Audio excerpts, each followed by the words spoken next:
انا نحن نزلنا الذکر وانا له لحافظون صدق اللہ العظیم۔ الہی رونق اسلام کے سامان پیدا کر، الہی رونق اسلام کے سامان پیدا کر، دلوں میں مومنوں کے الفت قرآن پیدا کر۔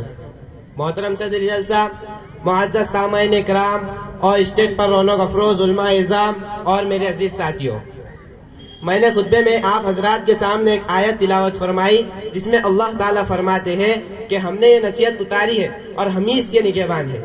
اس سے معلوم ہوا کہ قرآن مجید کا محافظ اللہ ہے۔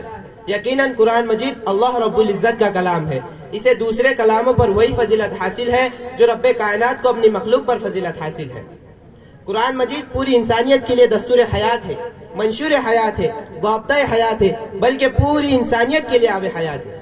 یہ انسانیت کو ہدایت دینے والی کتاب ہے، بھٹکے ہوئوں کو سیدھا راستہ دکھانے والی کتاب ہے، قعر مذلت میں پڑے ہوئوں کو اوج ثریا پر پہنچانے والی کتاب ہے، اور شیطان کی پیروی کرنے والوں کو رحمان کی بندگی سکھانے والی کتاب ہے۔ محترم حضرات، اس کتاب کا دیکھنا بھی عبادت ہے، پڑھنا بھی عبادت ہے، پڑھانا بھی عبادت ہے، سننا بھی عبادت ہے، سنانا بھی عبادت ہے، سمجھنا بھی عبادت ہے، سمجھانا بھی عبادت ہے، بلکہ اس پر عمل کرنا دنیا کی سب سے بڑی عبادت ہے۔ دوستو، جس طرح لوہے کو کھینچنے کا مقناطیس ہوتا ہے، اسی طرح قرآن مجید اللہ تعالیٰ کی رحمتوں کو کھینچنے کا مقناطیس ہے۔ ارشاد باری تعالیٰ ہے وَلَقَدْ يَسَّرْنَا الْقُرْآنَ لِلذِّكْرِ فَهَلْ مِن مُدَّكِرٍ، یعنی ہم نے قرآن کو نصیحت حاصل کرنے کے لیے آسان کر دیا۔ سو کوئی نصیحت حاصل کرنے والا ہے؟ حضرت شاہ ولی اللہ محدث دہلوی لکھتے ہیں کہ قرآن مجید کو سیکھنے کے 2 درجے ہیں۔ پہلا درجہ عوام الناس کا ہے، جسے بہت آسان کر دیا گیا ہے۔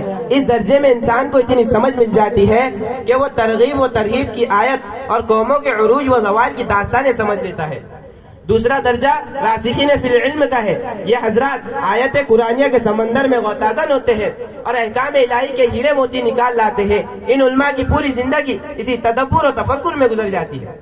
محترم حضرات، علامہ شاطبی نے کیا خوب کہا ہے کہ جمع العلم فی القرآن لیکن تقاصرت عنہ افہام الرجل، یعنی تمام علوم قرآن میں ہے لیکن لوگوں کی عقلیں ان تک نہیں پہنچ پاتی۔ قرآن مجید کا ایک کھلا اور صاف سمجھ میں آنے والا اعجاز یہ ہے کہ اس کی ہر چند آیت میں اللہ تعالیٰ کا نام آتا ہے۔ یہ اعجاز پہلے آسمانی کتابوں میں نہیں پایا جاتا، لہذا تلاوت قرآن میں ایک خاص خوبی یہ ہے کہ اگر اس کی چند سطریں بھی پڑھ لی جائے تو اللہ تعالیٰ کے نام کا چند بار ورد ہو جاتا ہے۔ اسی لیے اس کا بغیر سمجھے محض تلاوت کرنا بھی باعث ثواب ہے۔ بڑے بڑے عقلاء قرآن مجید کے آگے اپنی گردن جھکا چکے ہیں اور جھکاتے رہیں گے، کیونکہ الحق یعلو ولا یعلی علیہ، حق اوپر رہتا ہے، کوئی چیز اس کے اوپر نہیں ہو سکتی۔ قرآن مجید میں اللہ تعالیٰ نے ایسی تاثیر رکھی ہے کہ یہ سننے والوں کی دلوں میں اپنا راستہ اس طرح بنا لیتا ہے جس طرح دریا اپنا راستہ خود بنا لیتا ہے۔ نبی کریم صلی اللہ علیہ وسلم کے پاس جب بھی کوئی کافر آتا تو آپ اس کے سامنے قرآن مجید کی تلاوت فرماتے۔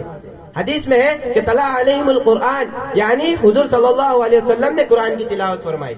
مولانا حالی اس کی منظر کشی ان الفاظ میں کرتے ہیں کہ اتر کر حرا سے سوئے قوم آیا، اتر کر حرا سے سوئے قوم آیا، اور ایک نسخے کیمیا ساتھ لایا، وہ بجلی کا کڑکا تھیا صوت ہادی، وہ بجلی کا کڑکا تھیا صوت ہادی، عرب کی زمین جس نے ساری ہلا دی۔